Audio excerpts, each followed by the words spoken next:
What's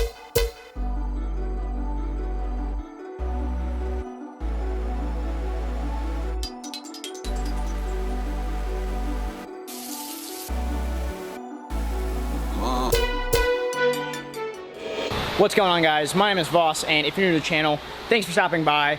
This is my buddy Josh. He runs Craft and Auto Care here in Dayton. If you get a second and you're in the area, you need some work done, make sure you check him out. But today, we are back on the Porsche build. The last video would have been us taking this apart. Now, what's the plan for today? What, are we gonna do some serious damage? Yeah, we're gonna try to get cylinder heads off today and see how bad the bottoms of the cylinder heads look. And that'll kind of tell us, okay, for sure everything's in the center, you know, crank or rod, something like that.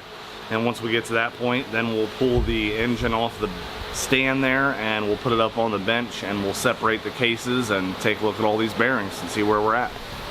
And it's a relatively hot day today, so if it's noisy in here, we're sorry. It's just a big fan. Better than overheating. So, yes. All right, let's get to it.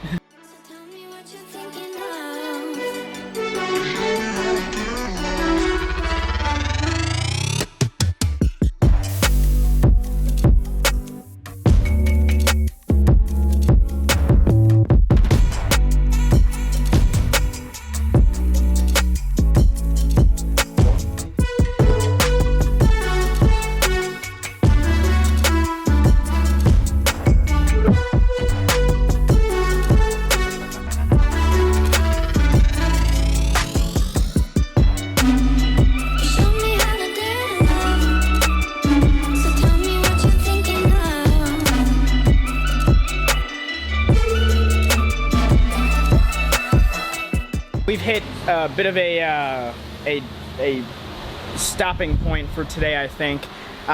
So yeah. I don't know if any of you can spot the difference, but the head bolts, where'd those go? Where did those go? Here we go.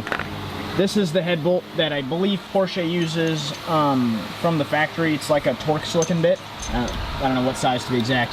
T50. T50, but as you can see in Josh's hands, this is what's currently going on. So we broke these aren't, that one. These aren't cheapo bits or anything. Yeah, I mean, you see they're Mac. That one's twisted. Yep. That one's twisted. That's a snap-on. That's a remover bit, but they're also worn that it won't grab them. And that's a nice Mac bit also that's twisted. One of them sheared off. Good. There we go. Yeah. So it's, and we've got a whole nother side to do. What would you, I mean, why do you think it's this bad right now, this difficult? Just torqued in there, and you know, I think that it's just one of those things that torque bits are very hard to get head bolts out with. Sometimes they do this, and it is a very short depth in there. They are not very deep. There is not much of that bit that gets to grab in there anyway. I mean, as you can see, you're only getting that much bit is actually from my thumbnail down is all you're getting inside that bolt. You're not going to be able to break a bolt loose that's probably torqued down to, if I had to guess, 100 foot-pounds-ish in that ballpark. So that's a lot to ask of these little bits, you know, just the tips of them and above. So that's what we're running into.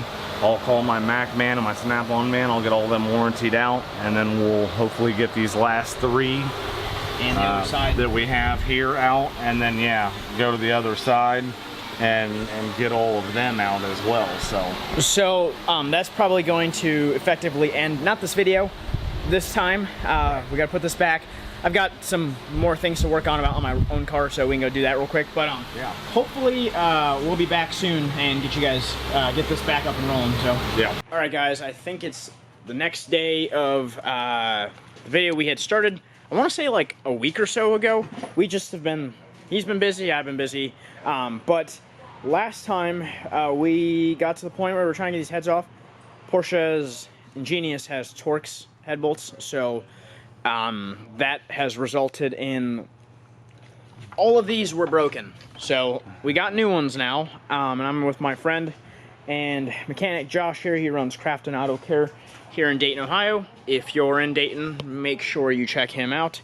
But the goal is hopefully get the rest of these out. We got to figure out what we need to get ordered for this and, you know, get this thing sent off to the machine shop. So I'm going to put you guys on time lapse and let's get to it.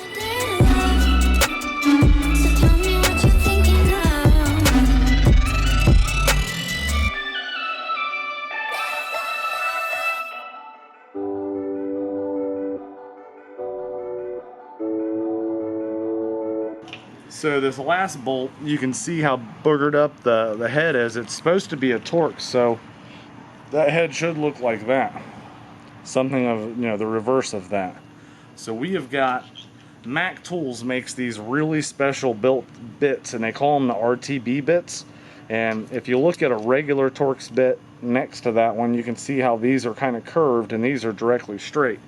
Well, they make these curved ones to try to grab the edges of these Torx bits. They also make these for Allen heads, and sometimes these bits can be a lifesaver. They are new to the Mac tool family. They also, if you see the two cases we have here, they've got the standards and then they've got the deeps. Either one of them are a great option if you've got a bolt that's a little burgered up like that.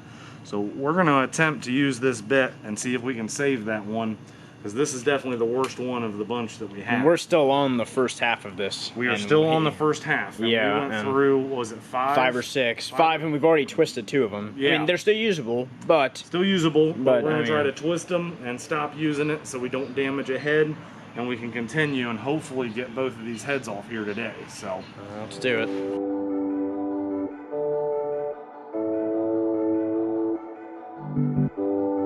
You showed me how to dare to love, so tell me what you're thinking of.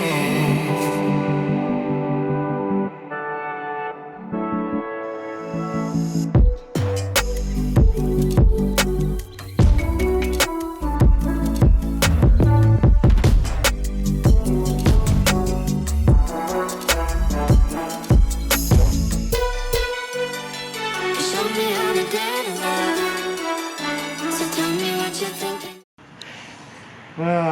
All right, guys. Well, unfortunately, this is this is not nearly the positive outlook that I thought was going to happen. nope. As you can see here, there's quite a bit of damage on this piston.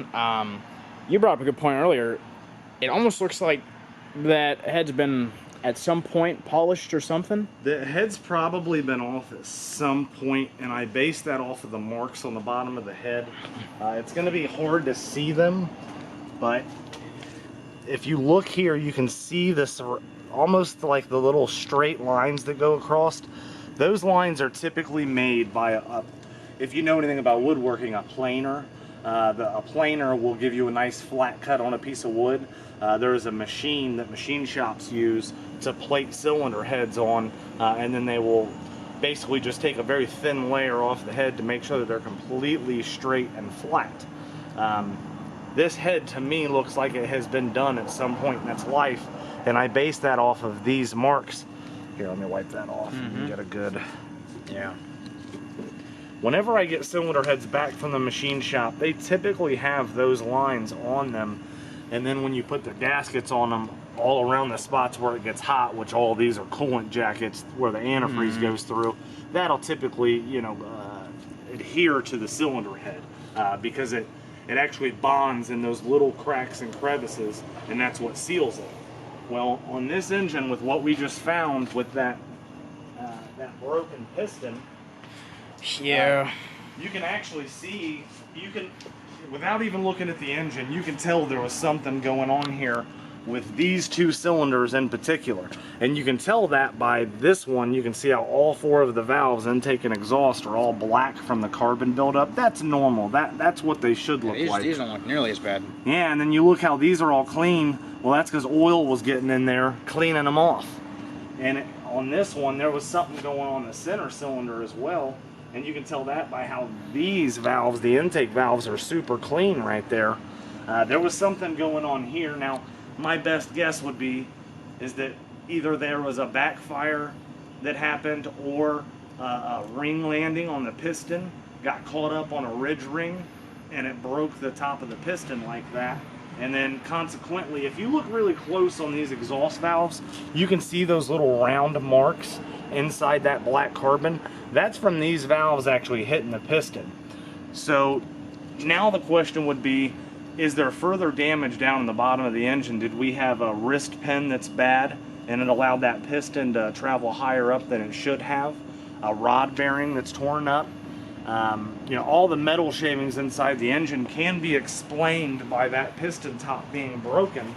However, at this point with a broken piston top, now we have to worry about the engine block, and then obviously the rod, the crank, and everything else inside here. So, and as you can see in this center cylinder, like I was showing you, see how clean that piston is up top?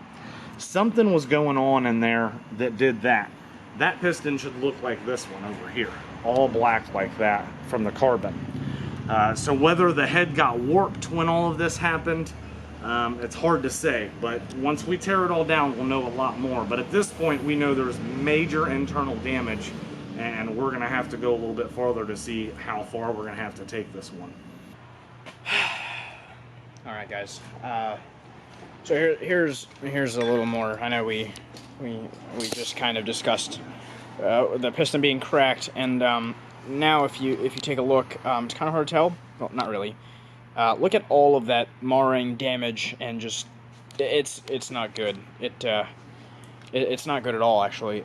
If you see what it's supposed to look like is there, and then that's what it looks like, as you can tell. This went from engine rebuild kit to pistons and who knows what else. So if anybody watching this knows where to get things at good prices or for free, just send me a message, please, because this isn't looking great. You're done right there. That's that's a pretty big chunk. That's a huge, feel it. I don't want to feel it. I can already tell. You don't have to, but you're not going to be happy when you do. Yeah, that's a huge chunk. I had a nitrous engine that looked like that once. You think it's that supercharger in here? Just wasn't ready for it. I think I'd have to tear it apart a little bit more to tell you for sure, but I'd love to see the spring pressure rate on those valves to know, did a valve float and cause this? Because if you look here, you can see that's a valve relief cut there, and that's cut to relieve for the valves being all the way open. Either two things could have really caused this, because I don't feel a lip right there for what I was saying with a ridge ring. Sometimes with higher mileage engines, right here where the piston stops, you'll have a lip right there. And if that piston floats higher, the top ring can hit it and it can snap the top of the piston off like that. That damage to me looks like we may have had valve float. He floated some valves by over revving it or having it too high RPMs, and that's what happens. Yeah. What scares me on this is that you see how you have marks on this side right here, and it obviously took some brutal force and anger right there. Well, flip around 180, and there's just about as marks on this side right here. Yeah. That's not good at all. So, kind of where we're at now is, we've talked for a little bit now, the piston's cracked, pretty bad, cracked to the point where all of its mating surfaces are pretty much not repairable. I put my hand on it, and it just, I mean, you're just not cleaning this up very well. So, a couple options here. We can rebuild this engine, new pistons, new internals, everything. Roughly, throw a number out. I don't even know what Porsche pistons cost. To rebuild this one and put 6 new pistons in it, possibly rods, new bearings, we're gonna have to at least hone this sleeve or this cylinder, if not put a sleeve in it. We're gonna be in the ballpark of $2,000 to $3,000 by the time we do machine shop labor cost, and then, you know, bearings, rings, pistons, rods, possibly turn the crank and or polish it. You're gonna wrap up some good money in doing something like that to an engine like this one.